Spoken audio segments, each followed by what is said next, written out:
Hi, I'm Erin Lucy, and welcome back to my channel. Today I'm doing very delayed, but I still wanted to do the mid-year freakout book tag because it just seems fun to reflect on everything I've read so far, and I really enjoyed watching other people's. So yeah, I have read 49 books this year, definitely behind my reading goal. But that's okay. I mentioned at the beginning of the year that I'm not trying to stress that too much, just more something to work towards, and I'm not too far off. So yeah, I was shooting for 100 books this year. We'll see how that goes, since I'll probably be really busy this fall, but 49 books. I feel really good about it though. A lot of great ones.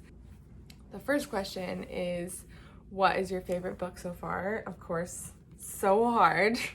Honestly, I have 4 that I have not decided which is like actual favorite.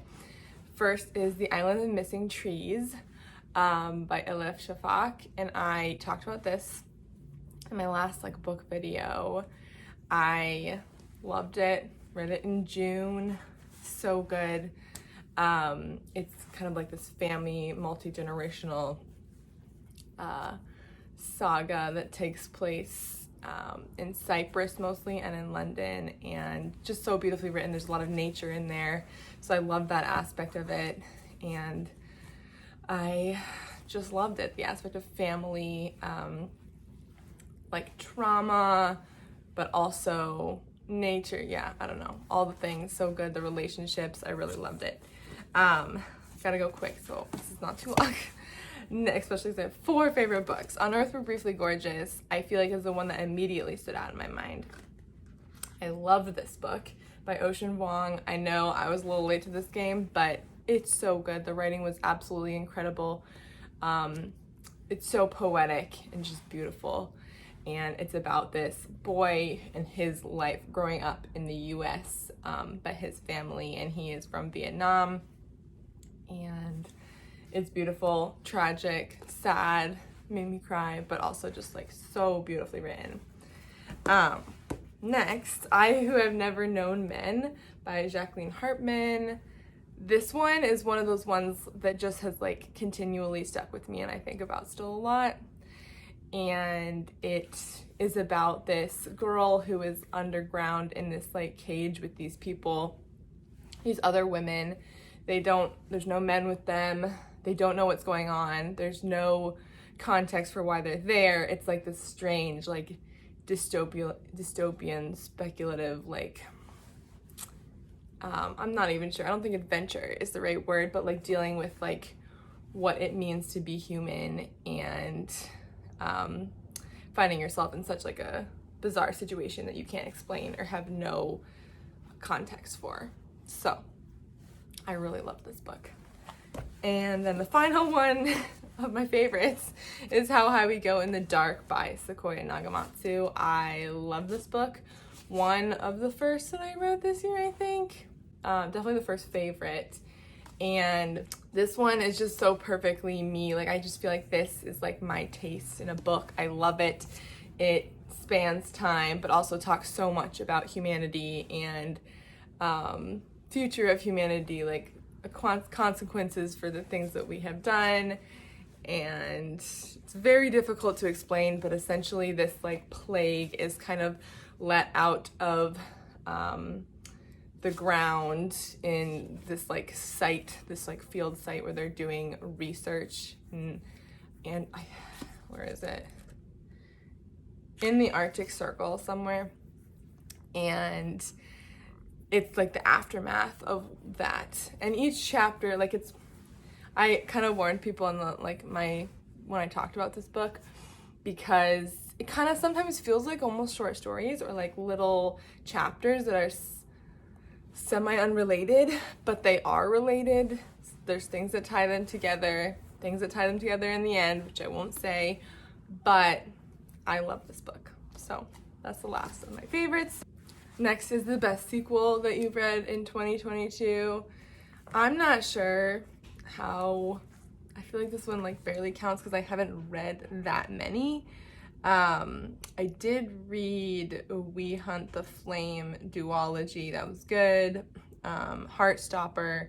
So I'm looking at my Goodreads. But I think the one that I want to say for this one is Crescent City. Of course, I really like this series. It's a little bit controversial. Some people don't, but I love how complex the world is and the characters. So that's it. I won't give a synopsis for this one, but the first one is House of Earth and Blood. So, yeah. A new release from 2022 that you haven't read yet but want to, and that would be Sea of Tranquility by Emily St. John Mandel, who wrote Station 11. I love Station 11, and I feel like this is going to be so perfectly right up my alley. I don't know why, but I keep thinking it's going to be like How High We Go in the Dark. I don't know if that's true, but very excited to read this one. So, yeah. My most anticipated release of the second half of the year, I honestly didn't have a lot. Oh, hello. I didn't have a lot that were from second half. The only one that I could think of, like, for my TBR was The Final Gambit by Jennifer Lynn Barnes, which is the third in the Inheritance game series. However, I didn't really love the second, so I'm not really sure how to feel about that one.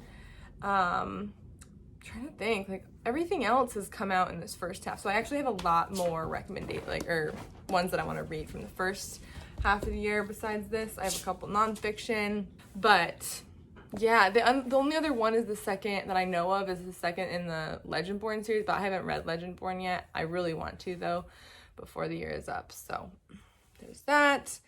Biggest disappointment of the year is actually one that I just finished the other day. It is You Made a Fool of Death with Your Beauty. Here's the thing about this book. I don't know if my expectation was really high, but I don't know. I was so prepared to love this book. The cover is so beautiful. The title is so poetic and gorgeous. And I think I heard about it from Jack Edwards and just like thought that I would love it, but it was honestly one of my least favorite books of the year, and I feel so terrible saying that because I wanted to love it. I just didn't like the relationships. I thought, to me, like, I couldn't even feel like the primary relationship, because it's kind of a romance. It is romance. And the primary relationship, like, I didn't feel it. I didn't really feel the chemistry between the characters. I didn't really understand why they were so into each other as to disregard a lot of people around them. And so it made the rest of it really, like, strange to me, why they were making the decisions they were. And yeah, I don't know, it just didn't click with me. I felt very bizarre about that. It made the characters seem like very selfish, and it just like felt like they 100% thought that they were always in the right about everything.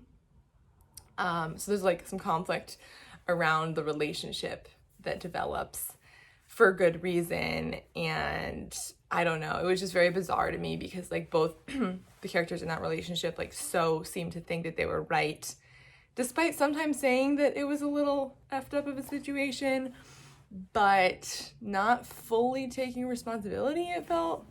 I don't know, there's also some weird, like, it felt like they were kind of disregarding relationships between parents and their children and what like the loss of a parent, especially for like a child, has done at a young age. I don't know. I just like, I didn't vibe with it. I felt like there were some really strange things to me that it just felt like the characters were really selfish, and I am sorry that is controversial. I really wanted to love it, and there were a few things that I liked about it. I did like the whole like dealing with trauma through art. I thought that was interesting and wish that would have been like an even bigger focus of it, because I thought that was like a strong point. It is very spicy. I didn't expect that going into it. I've read a decent amount. I wouldn't say a lot. I've read some spice and I don't have a problem with it. And I didn't have a problem with it in this book. I thought that part was actually like decent, but just a warning if you do read it. Didn't expect it. So, biggest disappointment. Definitely that one. Okay, so the next question is the biggest surprise. and I'm not really sure for this one. I didn't really have a good answer for this. The only things that I could think of, and I don't really even feel like they fit super well, but I was very surprised by Project Hail Mary. I didn't expect some of the things to happen that did, or like kind of one of the main points. I didn't think that's what it would focus on. I'm sorry I'm being so vague. I just really don't want to ruin it because I highly recommend it. You should definitely read that one. So yeah, some things that happened in Project Hail Mary, very surprising to me. And then I don't know if this fits at all either, but I'm also surprised by the Spanish Love Deception. I could have put this in the biggest disappointments, but I didn't really have too much expectations despite, I don't know, maybe I did.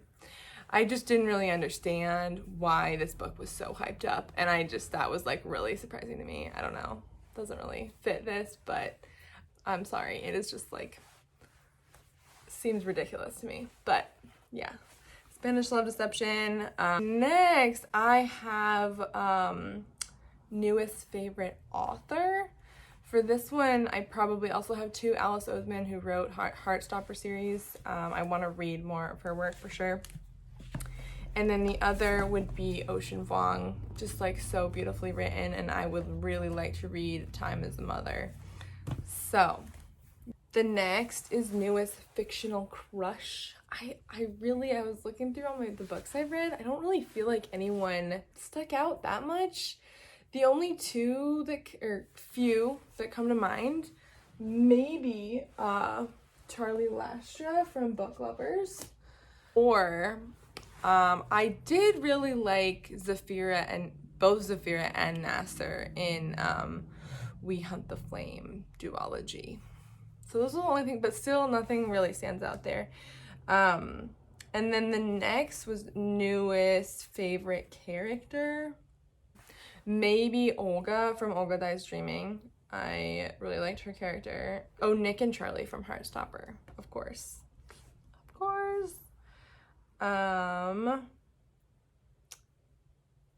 Yeah. I will say, I feel like from this year, I feel like it was not, like I've loved a lot of books, but I feel like I've had a lot of characters that I haven't loved. So, next is a book that made you cry, and I realized I didn't mention this in like my June wrap up, but The Island of Missing Trees, I cried at the end of that.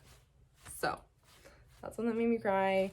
A book that made you happy, definitely the entire Heartstopper series, the absolute most heartwarming series ever. You can read it online. Definitely watch the Netflix show too. So good. All of it just made me so happy. Most beautiful book I bought this year, I think, oh yeah, I have two for this too. Electra by Jennifer Saint, who wrote Ariadne. I just think this is gorgeous. I think this is the UK cover, and I saw it, really loved it, so I think I found it on Book Depository. And then I also just got Tomb of Sand. It was actually birthday. I'm gonna have these in a book haul as well, but I really like this cover edition. This is like the new International Booker Prize winner cover. So yeah, two most beautiful books that I bought. And then lastly is what do I need to read before the year is up? Tough one, just because I have a long list, because I did not finish my TBR. I did a really good job of reading what was coming out that I was anticipating on my TBR, like anticipated releases and a few others, but there are so many that I still need to read, so I could do a whole video on it. I guess as like a few highlights, Mieko Kawakami, Breast and Eggs, I still really want to read this year. The Three Body Problem. I want to read more Murakami. So, oh, The Poppy Wars is another one that I really want to read this year. There's a lot. That is my mid-year book freakout tag. So yeah, thanks for watching, and I hope you have a great day. Bye.